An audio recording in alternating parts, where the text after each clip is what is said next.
Good afternoon, everyone. My name is Harold Miller. I'm with New York Communities for Change, and we're out here because we're in a crisis, home foreclosure crisis here in New York State.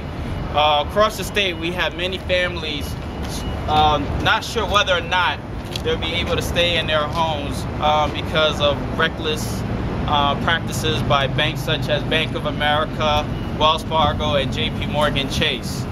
And today we are standing together, legislatures, common council members, and the community standing together, calling on these banks to step up and do the right thing by homeowners. If not, we will take our money elsewhere. Taxpaying dollars are funding these banks. They got bailout money from the federal government. They use our investments, and they still have not done anything to help homeowners like folks that's behind us right now. And so we want to send a clear message to Chase, Bank of America, Wells, and any other bank that does not work with homeowners that if our money is not good enough to work out a foreclosure, our money will be good enough to go somewhere else. And so today we're going to have several legislators speak out about this issue, talk about the plans that they are doing to make sure that our money goes into the hands of people that really will work with homeowners. So I'm going to have members of the county legislature, come up now, say a few words about what they are doing, and then after that, members of the common council, and we'll have homeowners to talk about their experiences, especially with Bank of America, who we're standing in front of today. So I will lead off with Norman Chan. We'll go with Doug Bullock. Get over here, Doug. Doug Bullock. Ladies and gentlemen, Doug Bullock. We gotta be a little louder, you know. Doug Bullock. Save our home.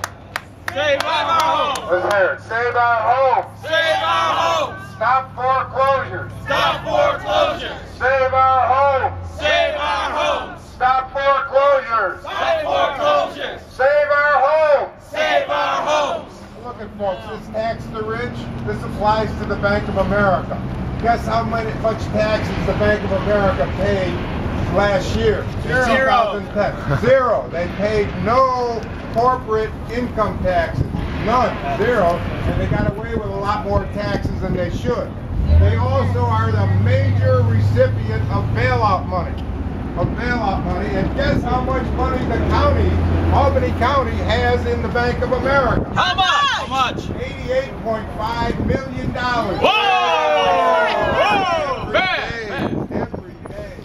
It's in all their accounts, in their checking accounts, and all the savings, and all their portfolios with this bank. They do business with this bank when they should be doing business with a local financial banking institution. Right. We want a local financial banking institution because we have a crisis here in America. The crisis is there are over 1 million people in foreclosures in America. That's wrong. That's wrong. And Bank of America has refused to renegotiate, has lobbied hard against renegotiating these mortgages, and have kept these mortgages from being renegotiated out of the courts. The judges do not have any more power to renegotiate your mortgage. The Bank of America does it all. So it's these kinds of irresponsible institutions that we're looking for in the Albany County Legislature. A number of us, Jim Nichols, Brian Clenahan, will be circulating a proclamation to get our money out of the Bank of America because this bank refuses to renegotiate mortgages. So let me have one more chance. Save our homes! Save our homes. Stop foreclosures! Stop foreclosures. All right, who's next? Ron Bailey. Get up there, Ron Bailey. Go ahead, Dominic. Tim Nichols. Ladies and gentlemen, Tim Nichols. Tim Nichols. Tim Nichols.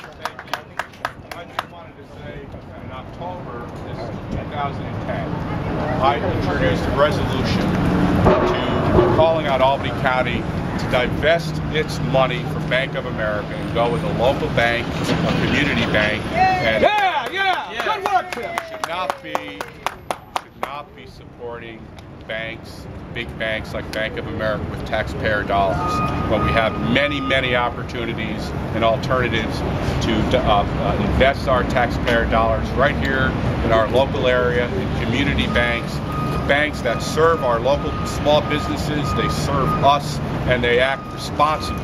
And we know that the greed on Wall Street and the greed for banks like Bank of America do not deserve to have our business in Albany County.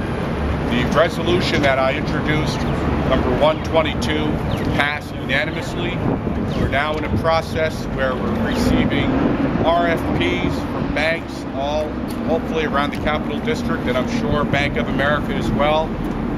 The county controller is participating in that process with our budget director. But the bottom line is the budget director, John McPhillips, has sole discretion on which bank to use in Albany County. So what we're trying to do is let him know that this is not a bank that Albany County should be doing business with. That's right. We as a county legislature spoke in October, and we're going to speak again on Monday with that proclamation that I've introduced with my colleagues Doug and Brian Clenahan and Brian Scavo and others to say, and Norman Chapman of course, to say that we want to do business with our local banks in our community. And I hope that John McPhillips gets that message loud and clear on Monday night. Good work, Tim Nichols. Brian, want to say a few words? I'd like to say it's great to be here with these folks. It's positive what we're doing. We're trying to keep people in their homes, and I thank this young fellow for doing a good job. Thank you. Get down.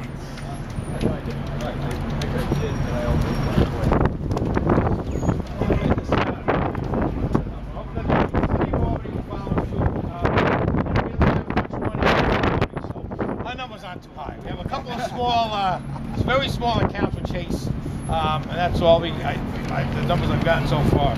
But there's some very disturbing numbers here on foreclosure notices for the city of Albany. In the month of January 2011, there were 291 pre-foreclosure notices that went out, and in February there were 201 pre-foreclosure notices that went out. And the city of Schenectady is even worse. They had 423 in January and 226 in February. This is not good. This is throwing people out of their homes. And the other side of the equation is that there were counseling services and legal services to help these people fight the system and to stay in their homes. But in the 2011-12 state budget, Governor Cuomo and his veto for the budget vetoed the money for those services. And the federal government cut a lot of the money out for those services. So we don't have these services available now for those people that need these services in order to fight to stay in their homes. Right. So it's really, it's a two-pronged sword right now. We have the banks not following the regulations, not following the spirit of the law and the regulations to find ways to keep people from being thrown out of their homes. But then we also have the federal government on the other side, and the state government cutting funding for the services that the homeowners need in order to fight the banks so that they can stay in their homes. So we really need to fight this on a two-sided approach in order to keep people from losing their homes. And all that does is hurt the municipalities. It forces more vacant buildings, more homeless people, more need of services when this happens. And so it's just a lose situation all around. So we need to get this changed. We need to do it now. Yeah. John as well.